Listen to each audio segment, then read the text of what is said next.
Hi all. இந்த தைப்பூசத்துக்கு நாங்கள் ஸ்ரீ குழந்தை வேலாயுதசாமி மலை கோயிலுக்கு போயிருந்தோம். ஆக்சுவலாக இந்த டைம் போகலாமா வேணாமான்னு டபுள் மைண்டடாக தான் இருந்தோம். ஏன்னா எனக்கும் கோல்டு, சிவாத்மிகாவுக்கும் கோல்டு. பட் அவள் எப்படியோ சமாளித்து அவங்க தாத்தா கூட செட் ஆகி ஜாலியாக வந்துட்டா.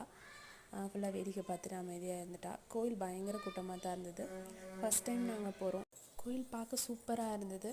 அண்ட் ப்ளஸ் நான் இப்போ தான் ஃபஸ்ட்டாக காவடி ஆட்டம், அப்புறம் வந்து இதெல்லாம் டிவியில் தான் பார்த்துருக்கேன். ஸோ ஃபஸ்ட் டைம் வந்து காவடி ஆட்டம், அப்புறம் பால் குடம்லாம் தூக்கிட்டு வந்திருந்தாங்க.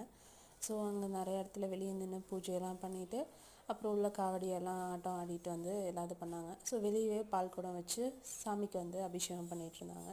ஸோ இதெல்லாம் நாங்கள் ஃபஸ்ட் டைம் எல்லாமே பார்க்கறதால எனக்கு ரொம்பவே பிடிச்சிருந்தது. அப்புறம் வெளியே பார்த்தா ராட்டனம் விடுவோமா, சரி ஒரு ரவுண்ட் போயிட்டு வரலான்னு சொல்லிட்டு ரொம்ப அடம் பிடிச்சி நானும் என் ஹஸ்பண்டும் மட்டும் ஒரு ராட்டனத்தில் ஒரு ரவுண்ட் போயிட்டு வந்தோம். கோயிலுக்கு போனதுக்கு ஞாபகார்த்தமாக ஒரு வேலும் அப்புறம் 2 மண்